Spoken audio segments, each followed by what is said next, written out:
welcome to Satsang.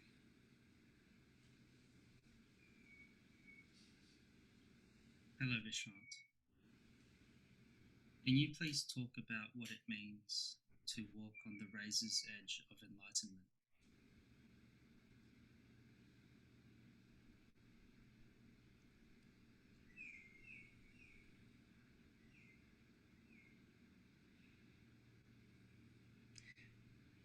As you go higher in consciousness,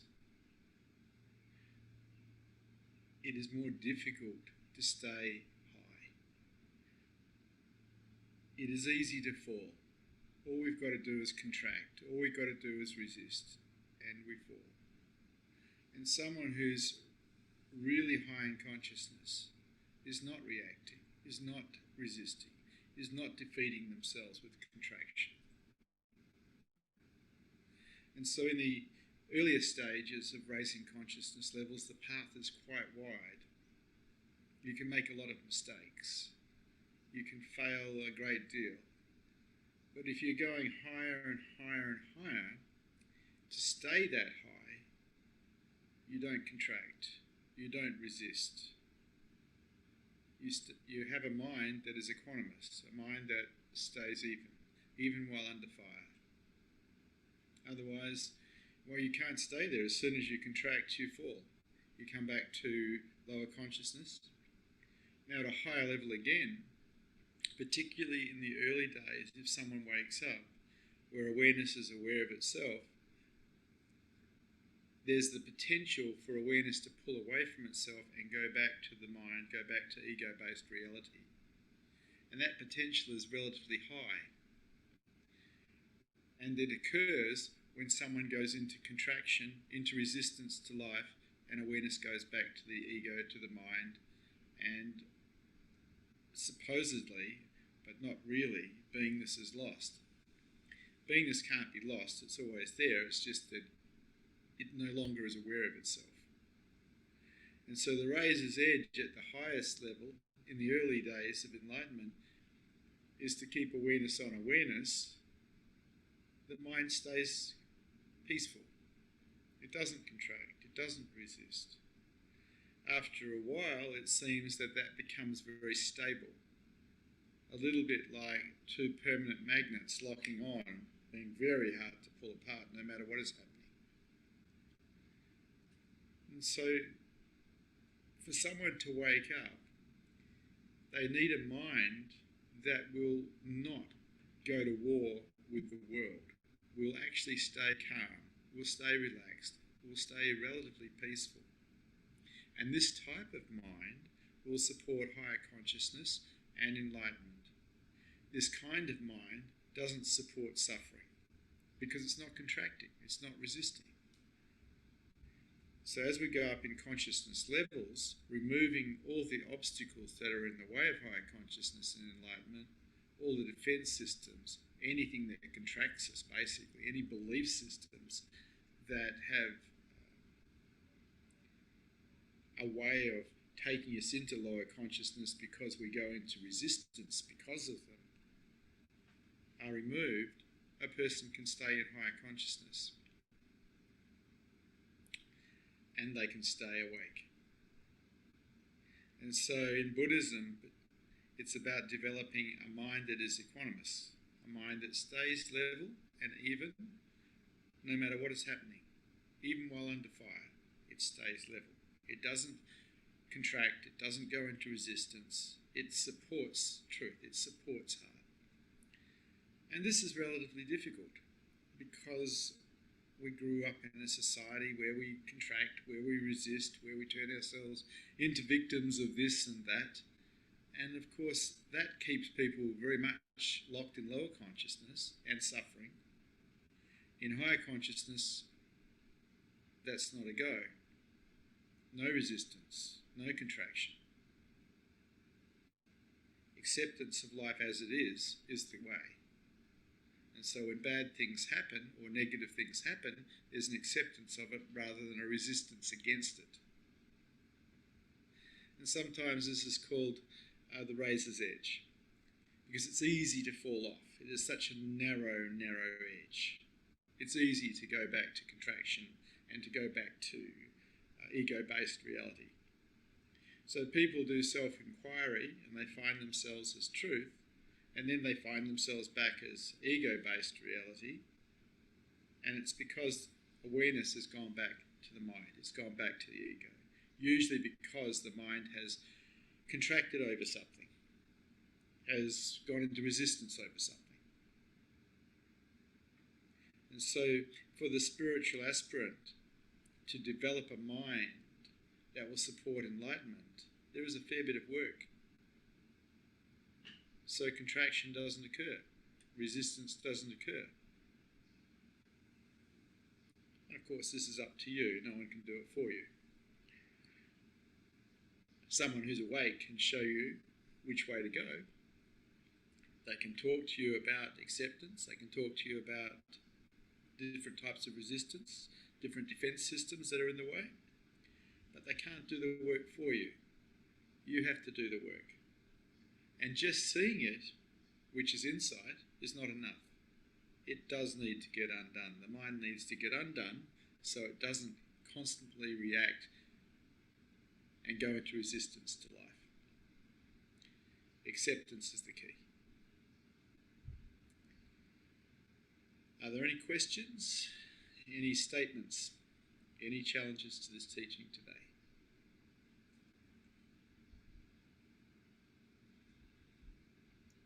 First question. Is there a skill or pattern that I can develop as a foundation that makes the process of higher consciousness easier? Yeah, pattern of watching the mind. If you develop a pattern of witnessing the mind, you get to see what it's up to. If you don't have a pattern of witnessing the mind, you don't see what it's up to. So how can you stop it from anything? If you can't see what the mind's doing, how can you actually surrender it? How can you move to acceptance? How can you allay it? It's essential that you be able to see what's happening. And this comes as a result of witnessing the mind, being a witness to the mind. Instead of being judgmental, and instead of being analysing, instead of being caught in the story of the mind, you witness it. And it shows itself to you. Quite clearly it shows itself to you. And so that's always the beginning. The beginning is always seeing.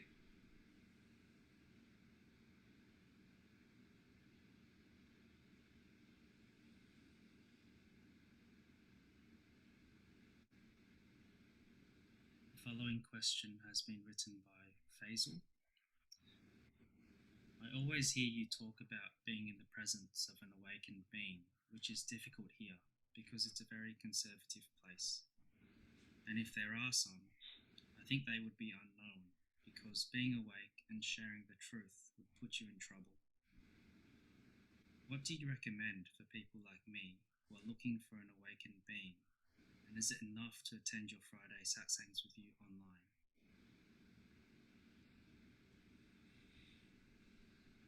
I understand what you're saying, Faisal.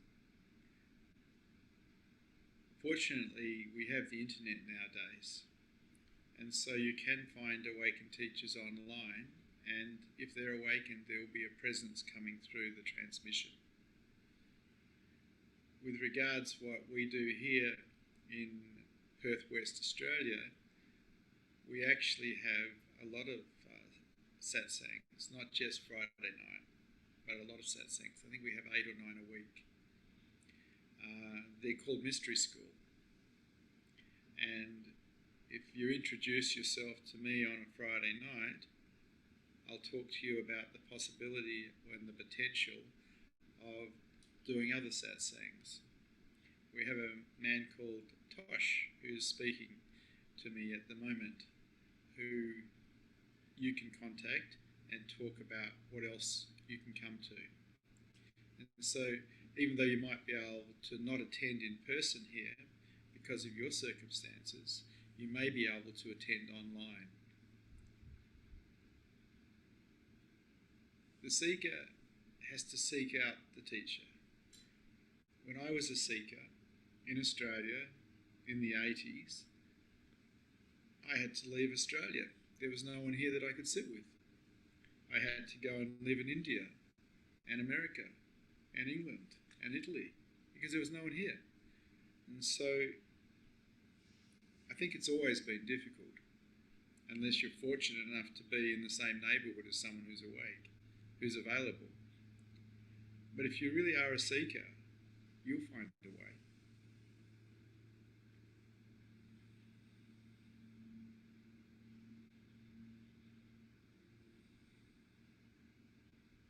The next question is also from Faisal. After I come to your teaching along with other masters on YouTube, I started having some experiences. Many times I saw myself as an entity being watched from just awareness, but that only lasted for seconds. After that happened, I started figuring out that I'm not what I used to think I am. That made me more interested in higher consciousness. What are your comments on this, and is this what you call satori? It might be satori, it might simply be you're being the witness of your own mind. I recall back in the 80s when I first started meditating, I found no mind and recognised that, well, I was here, but the mind wasn't here. I was simply witnessing, but the mind wasn't here. And that alerted me to the fact that, well, I'm not the mind. There's something else here. And that is when I became very interested in what was going on. Because up until that point, I thought I was the mind and the body. And then in no mind, in meditation in no mind, I saw, hey, I'm here, but there's nobody here.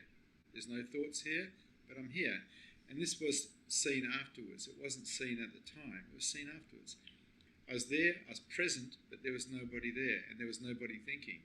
And so if the mind is not thinking, the mind is not who I am. What am I really? And then the quest to discover my true nature began. The quest to discover that is aware.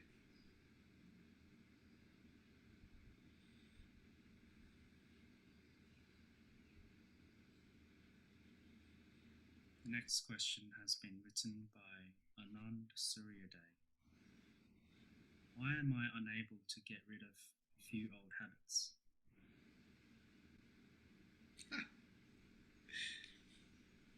If someone put a gun to your head, you'd probably be able to do it. Just not enough motivation.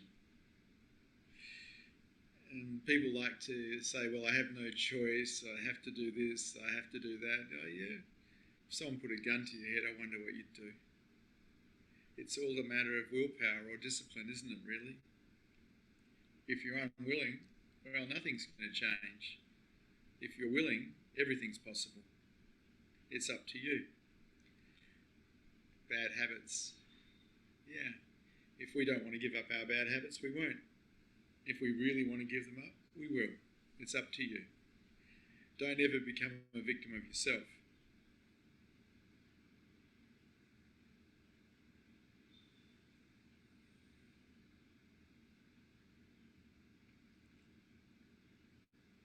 The next question has been written by Justin. How do you have conversations with others and remain awake, especially at work? How do I not let the ego take over when in these situations? I am a high school teacher.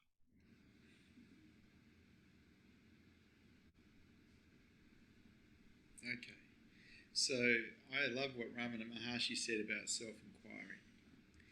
When do you stop self-inquiring? Was the question asked to him. And his statement was pretty simple. When there's no one left to inquire. And in awakening, you find yourself as beingness, and eventually the I is gone. There is no one left to inquire. And so there's no point of it coming back either. It's gone. You're still practicing. Keep practicing. Keep self-inquiring. Keep turning awareness back to itself until there's no one there to come back. Until the false one is so seen through that it doesn't have any potential anymore. Keep self-inquiring. This methodology of Ramana Maharshi's works. But it has to be done. It can't be thought about. You can't think it's a good idea and think that somehow that's going to change things. It has to be practiced. Anything to do with higher consciousness has to be practiced. Collecting knowledge about the subject is probably a waste of time. Practice is what works.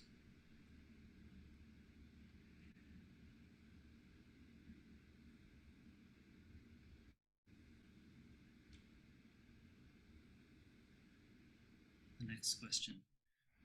From your experience, do you need to stay at the so-called razor's edge of enlightenment for a particular length of time to help the enlightenment process or to make it more solid? The answer to this question is difficult for me because I don't really know. I know for myself, I sat still for nearly 6 months, 18 hours a day after awakening, because I felt that that was needed at the time. But I really don't know if that was true. I just did it. I don't know if it was true that I needed to do it or not. And so I can't really honestly answer your question. My mind was in service to truth. So in being in service to truth, it just went quiet. For 6 months, it just allowed itself to be quiet, to rest in beingness. And then a teacher came along, one of my teachers came along and brought me out and said, you need to be in the world more. And so there was a coming out. But by that time, there wasn't any I left. There was just such a profound nothingness here.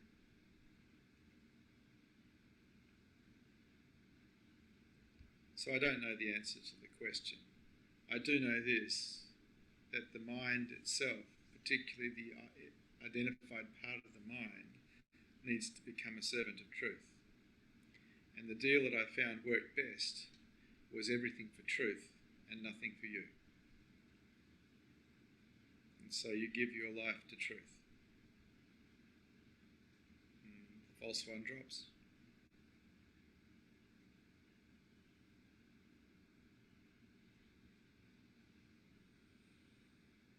So, from the point of awakening, does surrender continue to deepen? I wouldn't say that. Surrender is a non-doing. And so when we talk about it deepening, how do you deepen a non-doing? I don't think that's a possibility. Surrender itself is a non-doing. And we learn surrender from the mind's perspective by practicing let go and acceptance, because that's how you learn to surrender. Let go and acceptance. And the more you practice let go and the more you practice acceptance, the better you are at it.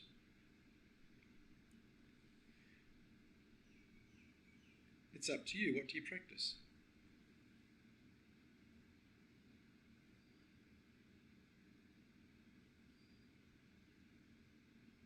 The following question is from a viewer. How do you learn to find the frequency of an awake teacher or person? Go and sit with them. Go and sit with them and sit as close as you possibly can. And if you can't feel them, stay with them, because they definitely are putting out a Buddha field. If you can't feel it, it's because you're too closed, not because they're not putting it out. But if you stay in the presence of someone who's awake long enough, the defense systems that stop you from feeling will break down and you'll start feeling them. Go and sit with someone who's awake as close as you possibly can. It'll be just a matter of time before you feel them if you can't in the beginning. The energy from someone who's awake is palpable. Find someone to sit with who's awake. Sit as close as you can for as long as you can and see what happens.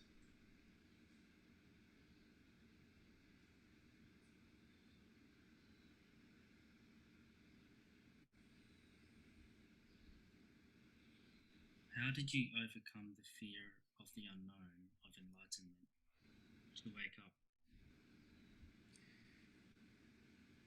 Same as I overcome every other fear. I allowed myself to die. You see, the ultimate fears are the fear of death and the fear of insanity, the fear of losing control. If you can find a way to be okay with them, fear has no power over you anymore. So what you're doing is surrendering to the outcome that you're frightened of. Completely surrendering to the outcome. Just making it absolutely 100% okay. And then in that acceptance of death, in that acceptance of insanity, in that acceptance of losing control, you're free. You're free of fear. It has no power over you anymore because you're not resisting it. Fear gains its power through resistance.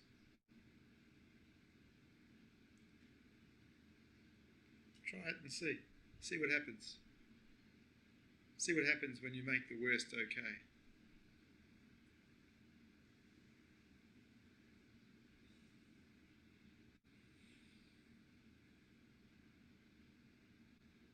Is there any trace of the ego left after enlightenment? Yes, there is a trace. Otherwise, it would be very difficult to communicate and to operate in the material world. So when someone calls your name, you turn. That's a form of identification. Ego is just the identified mind. But say the ego is the size of an elephant, and a lot of people it is. What's left in someone who's awake is the elephant's tail, and that is all. But if the elephant's tail is fed, the ego can come back. So it's best not to feed the elephant's tail. But there is a trace, and that trace is only there when they're out in the material world. Once they go inside, once the eyes are shut, it's over. There is no ego whatsoever. Just nothingness. Vast nothingness. But to navigate the material world, a little bit of ego. That's the tail of the elephant is required.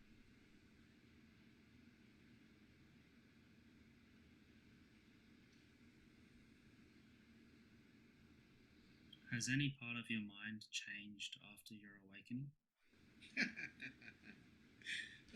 Has any part changed? A lot of the personality is probably still the same.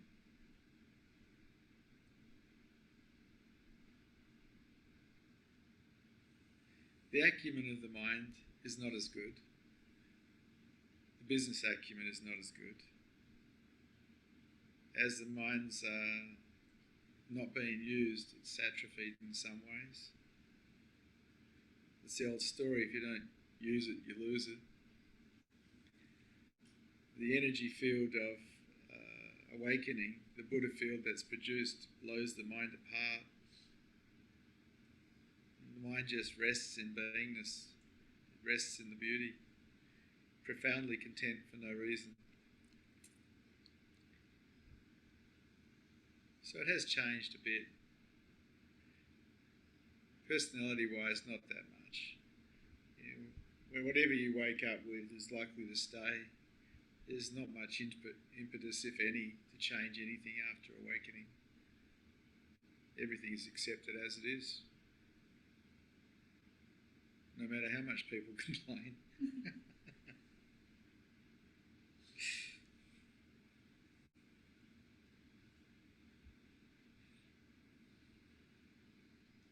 The following question has been written by Enrique.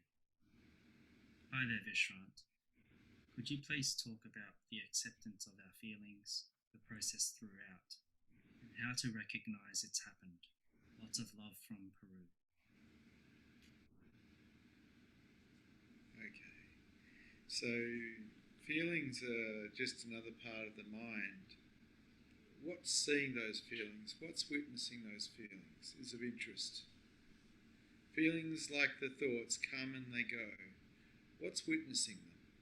This is of more interest. There's nothing wrong with feelings as there's nothing wrong with thoughts.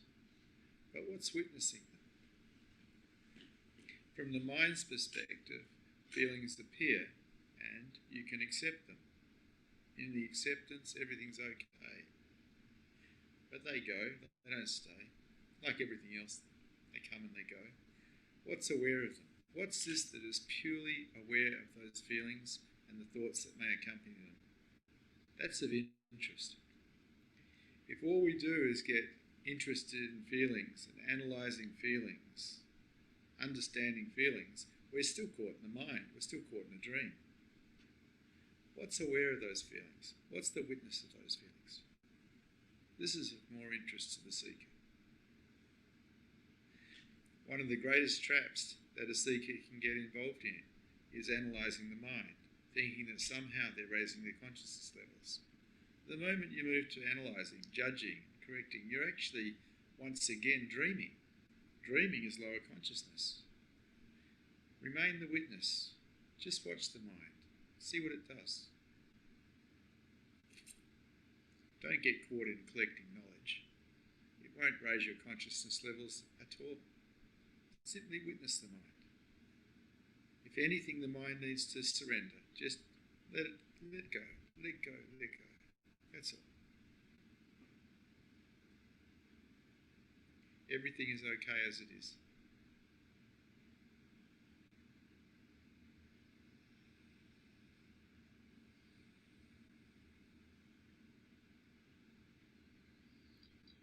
I know people who have had awakening experiences who now think that they are awake. How does a seeker who gets stuck like this progress? I understand. I had awakening experiences in 1987, and I thought for a little while that I was awake because I was holding the memory of the satoris. But it became really clear to me that the ego was just holding the memory. If you've got a friend or you've had awakenings and you think you're awake, go and find someone who's awake to sit with. They'll sort you out very quickly. You see, if you're awake, you're going to have a presence, and you're also not going to be there. So you go and sit in front of someone who's awake and see what happens. You see, beingness can't be touched by anything, but an ego pretending to be beingness can be torn apart.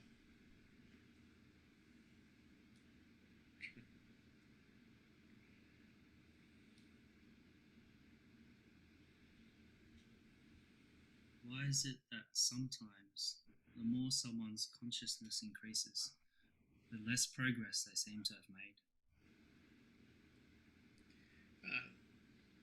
As you raise your consciousness levels, you get to see the dark side. You get to see all the things that are failing in you, all the things that are dusty in you, all the darkness in you.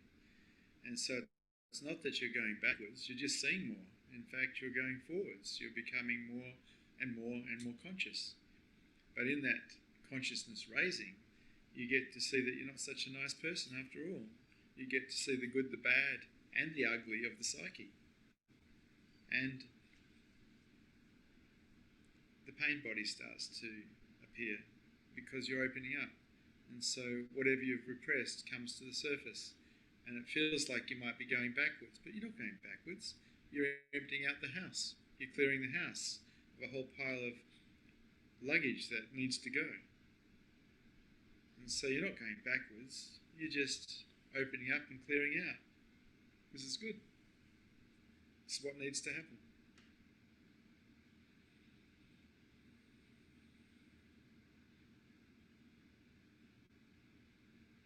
Did it ever feel like you were going insane when you started to wake up?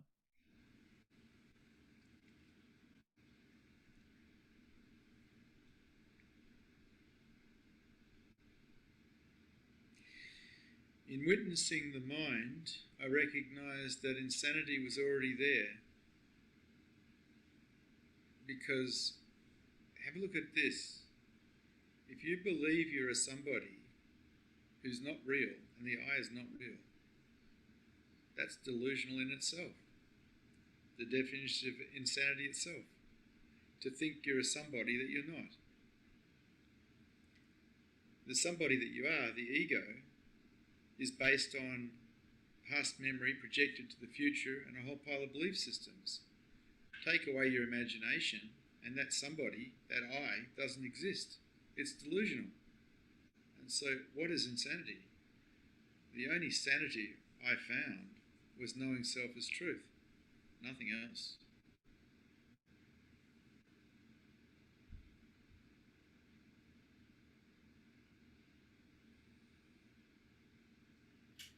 The next question has been written by Manisha.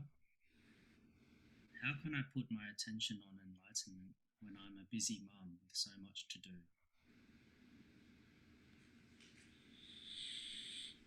How could I put attention on pure beingness when I was a busy father, taking care of a business and a wife and 3 children?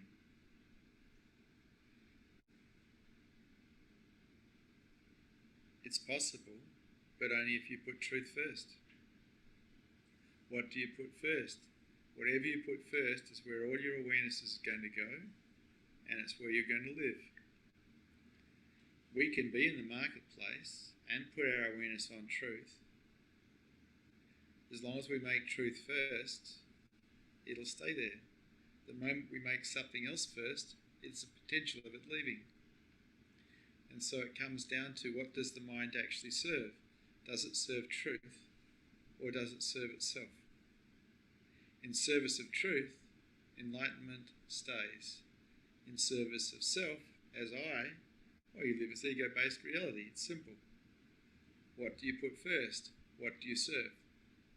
Have a look and see.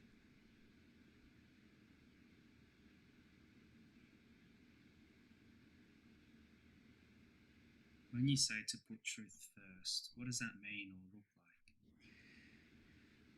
like? For someone who's just finding truth itself, it means keeping awareness on awareness. Not getting caught in distraction. Not getting caught in resistance. Keeping awareness on awareness. That's what it takes.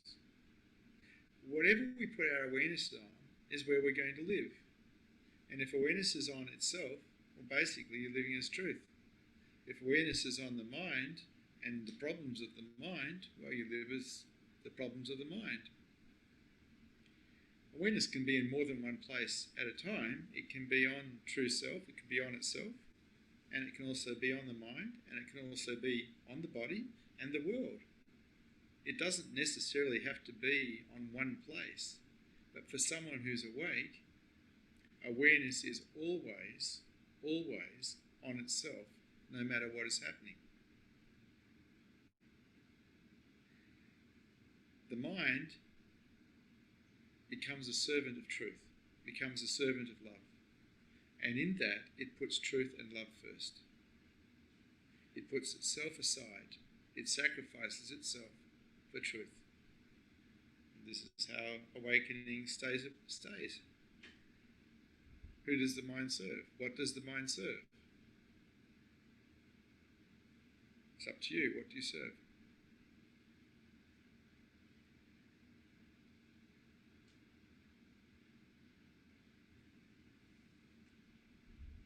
The next question has been written by Eamon. Does enlightenment cause a mutation in the brain cell themselves? Biddu Krishnamurti and Osho have spoken about the effects of enlightenment. Is this an indication to know whether enlightenment has occurred? If enlightenment has occurred, it can't possibly be missed. If you think that you can wake up and not know it, you're wrong. It is so vastly different than ego-based reality, there is no comparison whatsoever. In ego-based reality, there is a somebody that has reference points. In being-based reality, there is not a somebody. There is an absence.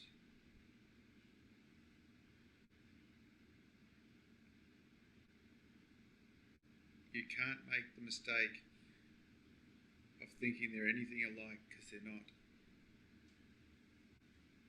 In ego-based reality, you're basically a single point looking outwards.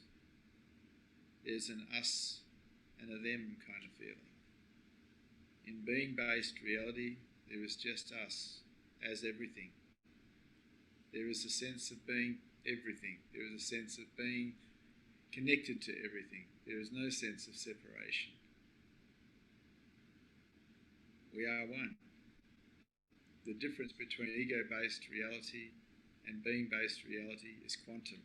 There is no connection.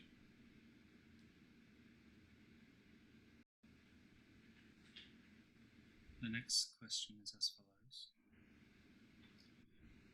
As you began waking up, were there particular obstacles or instances that would bring you back into lower consciousness or ego-based reality? Yes. Awakening started in 1998, and about a year later, in 1999, awakening was complete in that there was no going back to ego-based reality. But during that period, there would have been 1,000 or 2,000 satoris, flip-flopping from ego-based reality to being-based reality and back again. And what was bringing me back to ego-based reality was basically the non-service of truth. My mind hadn't completely given itself to truth yet. It still wanted something for itself. It took a year to actually fully understand that there's nothing in it for you as an I, that you have to surrender completely. You give your life to truth in unconditional surrender. And this works. Nothing else works. You can't have anything for you. Enlightenment does not include you as an I, because you are a dream. You're not even real. Awareness aware of itself. The mind supports that. You might lose everything. You don't know. You have no idea what's going to happen. But you have to be okay with that. And the mind tries to hold on to things. It wants enlightenment for itself. That's not possible. The mind doesn't get enlightened. Awareness becomes aware of itself. That that's aware of the mind becomes aware of itself. The mind never becomes enlightened. The I never becomes enlightened. It can't. It's not even real. It's actually a figment of your own imagination.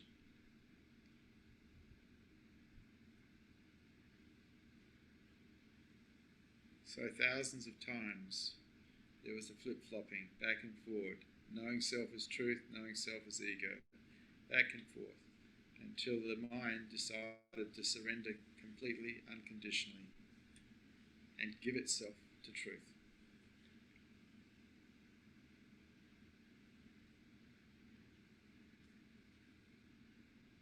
Another way of putting that is the mind gives itself to God completely.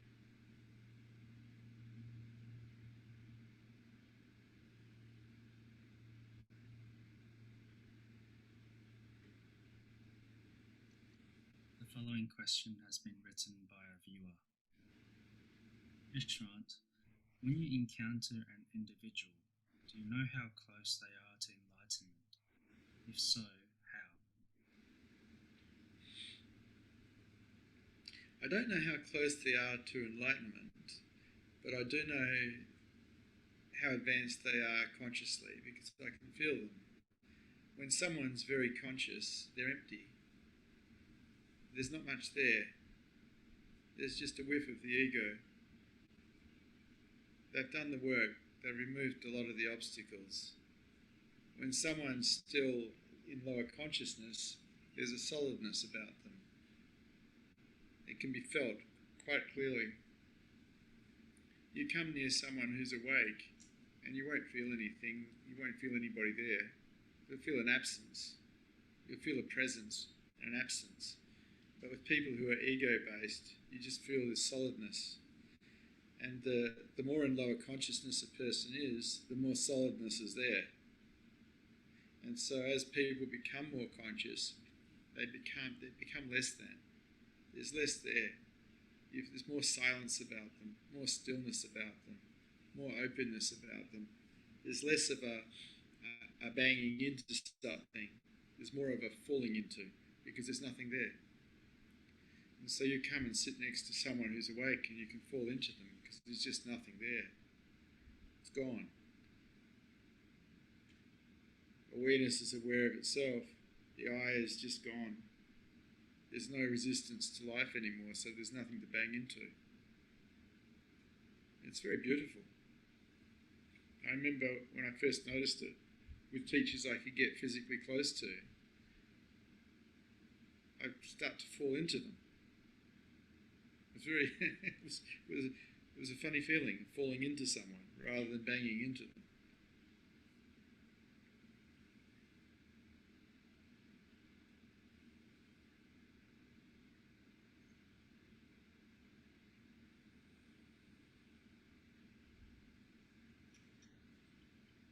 The next question has been written by Amy. What were the effects of enlightenment in terms of your body? You become more fragile and loose with existence?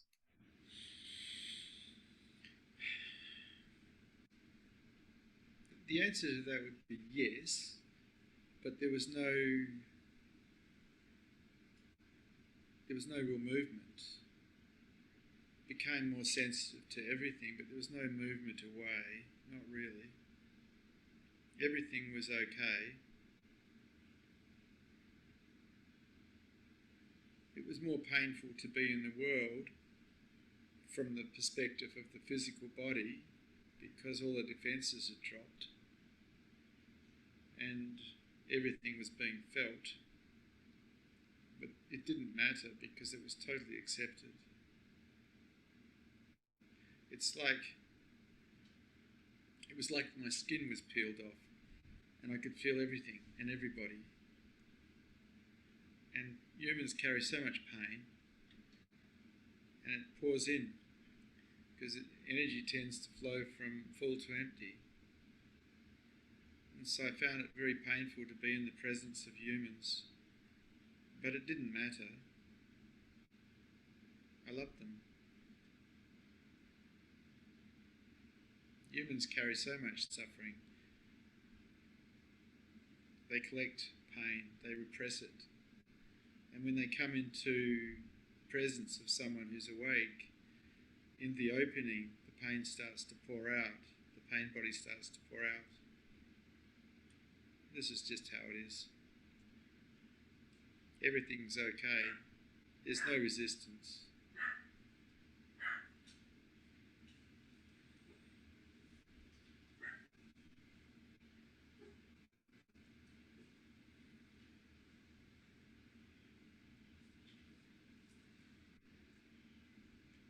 The next question has been written by Eamon. I think sometimes I get confused with different types of enlightenment. Is this Kundalini or is the paradox of reality taking a hold of me? There's only one type of enlightenment. There are many different methodologies towards enlightenment, but there's only one type of enlightenment. You know yourself as truth or you do not.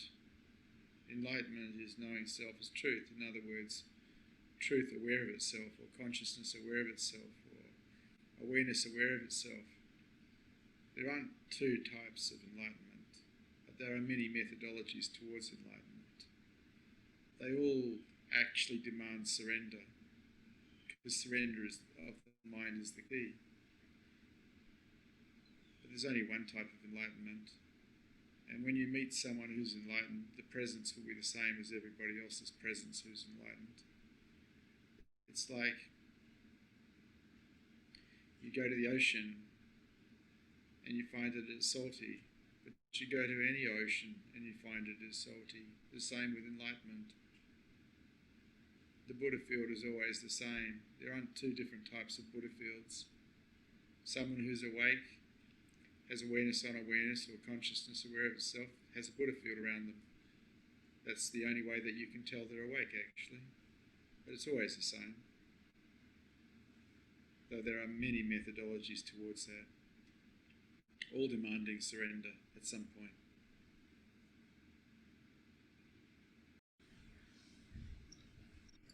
The next question has been written by James. Osho said that when he became enlightened, there was only a very thin thread to his body, and that he hovered around his body. Can one prepare the body for enlightenment? Yes. What happened for me is I spent the previous, I'd say 10 years, 12 years, putting awareness into my body. So there was a groundedness in the body of awareness. If the groundedness is not in the body and enlightenment occurs, there is quite a potential for the person to die. Awareness leaves the body completely. And so I didn't know why, but I intuitively had many, many practices of putting awareness into the body, into my hands, into my feet, into my legs. And so even to this day, after 21 years or 22 years of enlightenment, if you were to shake my hand, you'd feel the energy is in my hand. Awareness is in the body, it is not out of the body. I think it's important for people who want to wake up to have awareness in the body. I think if there isn't any awareness in the body can get quite sick. It's not taken care of properly. And really the body is simply a spacesuit with an onboard computer that is not you. You are that's purely aware of that. But when that becomes aware of itself and moves out of the body, well, the potential is for the body to die. So I think it's important to have grounding of awareness in the body as well as in beingness.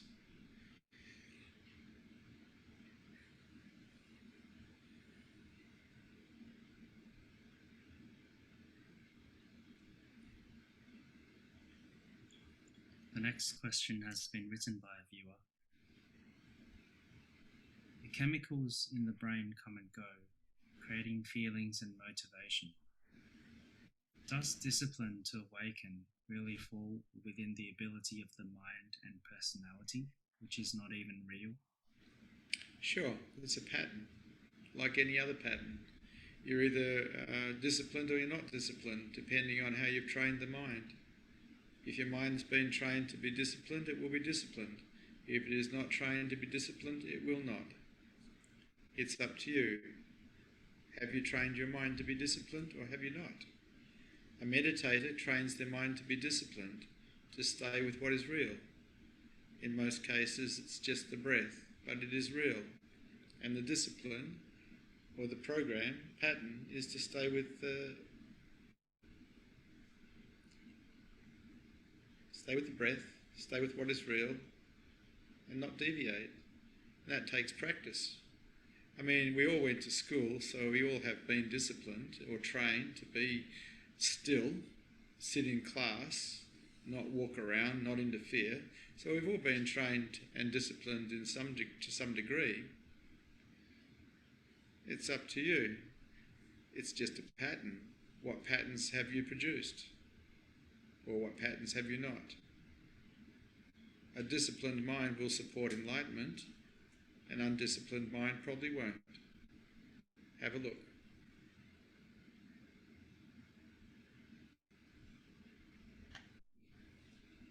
The following question has been written by Usha. When you say you will fall into the awakened one, I have the experience I'm falling into my own presence. Please comment. Aha. Which are you, the presence or the one falling?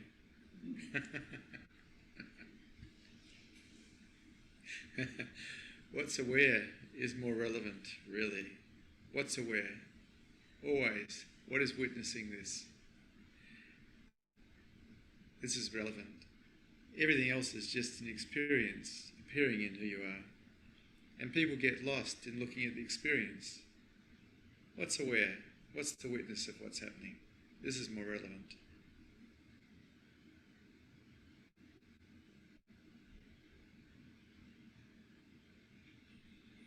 The next question is from a viewer. If the Buddha field is the same from enlightened masters, Is it possible to love two teachers at the same time? It almost feels like having two lovers, in that the experience of being in both of their presences is the same, pure love and truth. In the absence of the I, which is the main obstacle, in the absence of the I, everything and everyone is loved. So when you say, is it possible to love two masters, how about loving everybody and everything?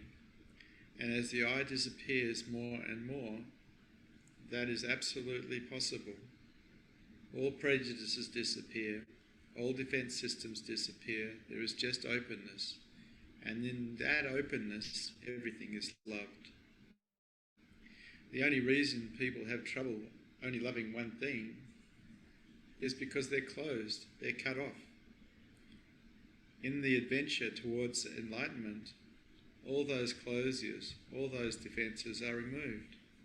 And so those who are awake love all.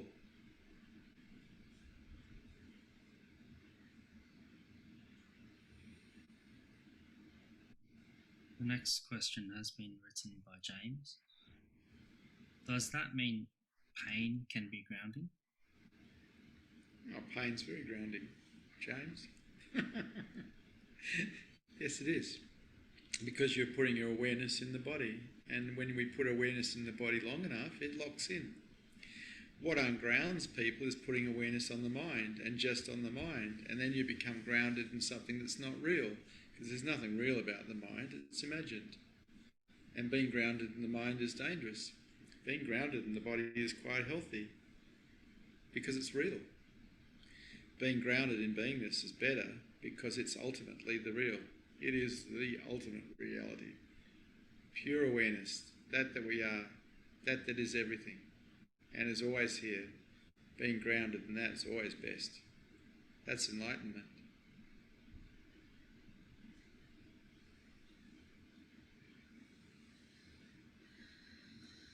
The next question has been written by Mark. It feels as if acceptance and surrender constantly becomes exhausting, yet usually ends in satori. Other times, effortless witnessing meditation seems to end in satori as well. Is this normal? My answer is really simple. Whatever works is worthy. I'm totally pragmatic. Whatever works for you is the right way to go for you. I loved self-inquiry. I loved meditation. I love witnessing the mind. I love the practice of openness. But whatever works for you, whatever opens you up, whatever shows you truth, that's worthy.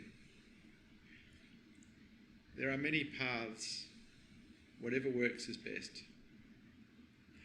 My understanding is that if you're really interested in enlightenment, find someone who's awake and have them guide you. Because the ego is such a tricky creature. It's over 1 million years old, and it's amazing at finding ways to survive. And really, it is in its unconditional surrender that enlightenment is supported.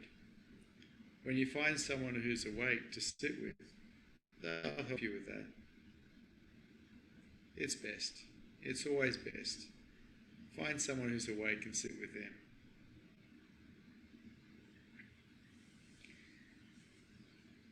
Thank you for Satsang. Good to see you brave hearts here today.